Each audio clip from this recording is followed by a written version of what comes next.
What's going on, guys? Higgs here, and welcome back to another Assassin's Creed Shadows video.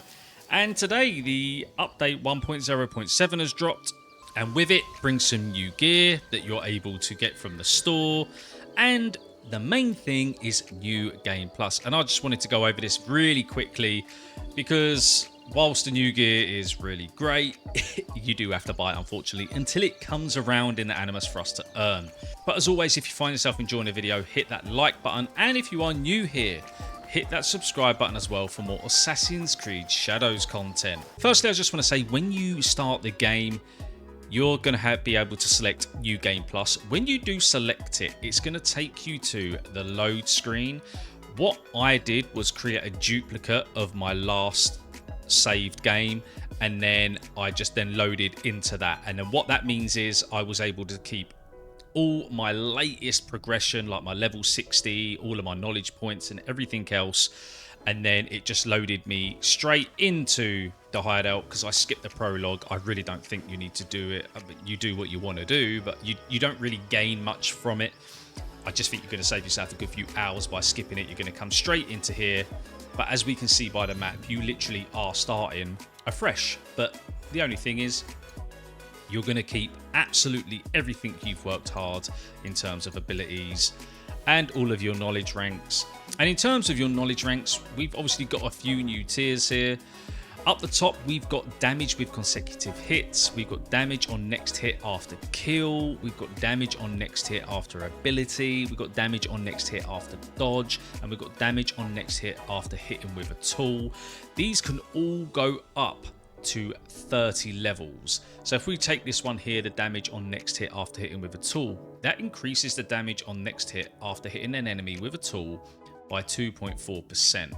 So whether that's going to double as you keep going up, probably not, because you'll just be absolutely insanely overpowered. But you're going to get a fair chunk if you just stick a lot of your knowledge points into this. It's well worth it. What I would say is, and one of my buddies over on X did tell me this, before you actually log into New Game Plus, it would be a good idea, if you haven't already, you can't see this here because it's not available, is to complete your Animus for the week. That way you'll get yourself your much needed credits, so you can then purchase the stuff from the Animus, which we're going to go over in a minute. So make sure, if you haven't already, complete all your Animus stuff before you enter New Game Plus. You can come back out and go into another save, but I'm just saying, to save you that time and that hassle, make sure you complete it and then crack on with your New Game Plus. So in terms of the hideout, we can upgrade our forge, and you are going to need to do that so you can actually upgrade your gear beyond level 60. I haven't already because I've only got 1,631 Mon.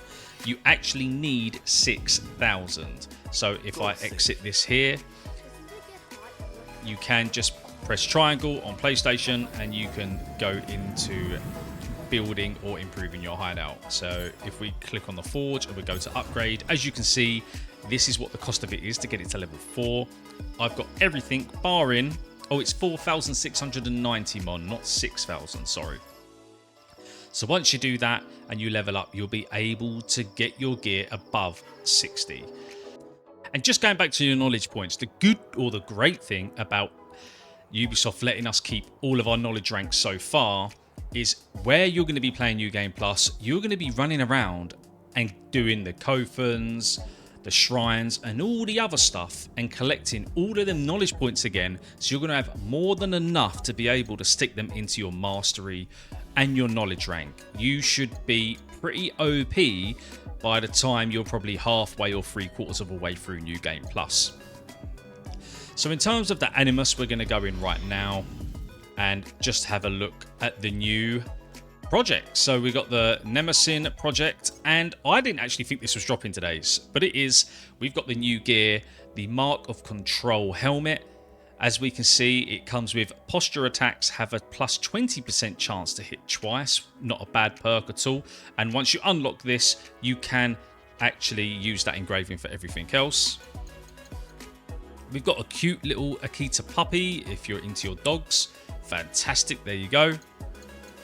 And if we have a look at the Konobo, the Mark of Control Konobo, It comes with a decent amount of vulnerable damage and good ability damage as well. And the perk we get with that is plus 15% chance to disrupt enemies with forward momentum. And I have to say, it does look pretty sick, doesn't it? I love the look of that. It looks so good.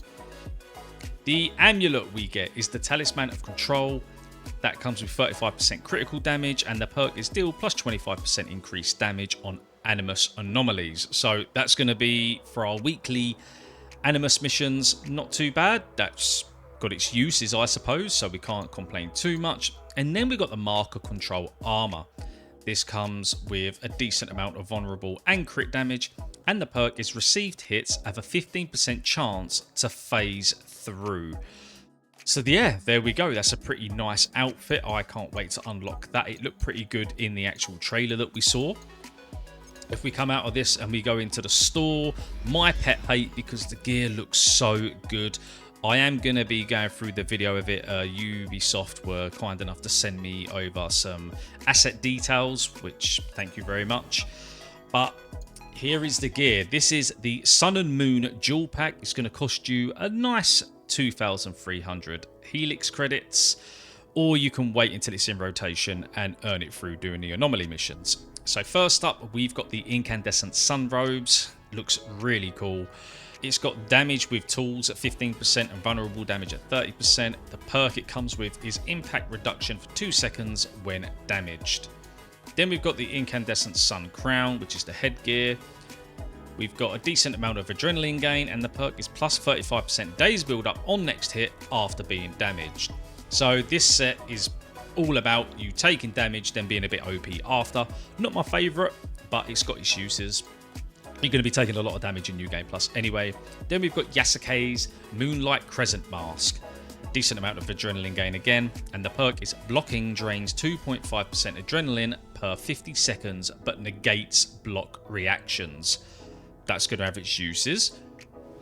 Then we've got the Crescent Robes, and the perk that comes with this is plus 50% crit chance while undamaged in combat.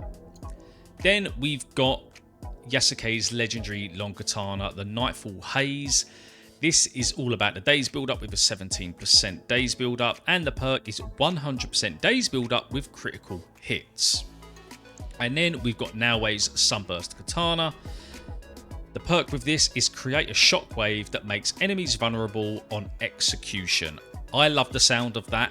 I kind of want to get this, but I just don't want to keep paying the money. I just wish Ubisoft, when there's a nice bit of momentum with a decent update, would just allow this stuff to be earnable in game. Honestly, it's so gutting. I know I keep banging on the same drum every time some new gear comes out in the store, but I think it's just such a wasted opportunity, and you get so much goodwill from the community by doing that as well. Like, yeah, this stuff just looks so cool, and the animations that come with it are even better. We'll go through that in a minute. And the mount is the Celestial Wolf Dragon. I mean, it's in your face, I'll give it that. It's fiery, and yeah, it looks cool. But again, that's personally not for me, but if it is and it tickles your fancy, you can purchase it. And if we go on to the trinket, we've got the Cosmic Harmony Decoration Trinket, plus 4% damage reduction on consecutive hits.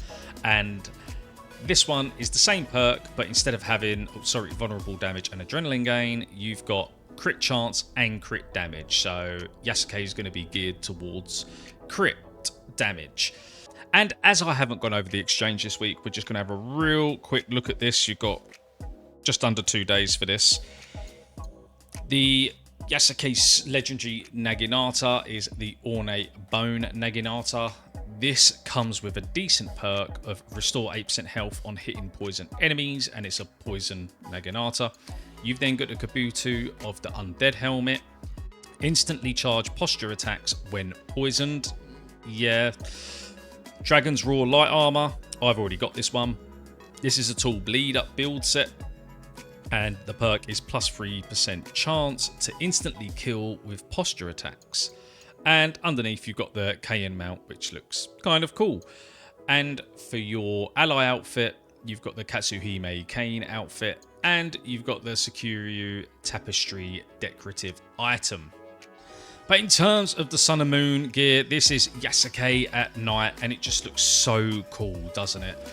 In game with the little effects and the moon lighting up on the front of it.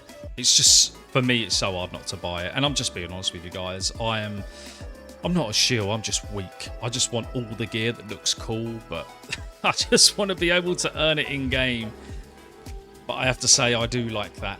And here's the Naue set as well. It's kind of got that aura flashing around it, which, again, it does look really good.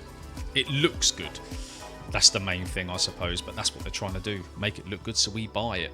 I really do like it, though. I hope it comes in rotation pretty soon, because I'm sure we'd all like to be able to earn it in-game, or just, yeah, whilst doing the anomaly missions. That would be great. But that is the end of the breakdown, guys. I hope you're all having fun if you are playing New Game Plus.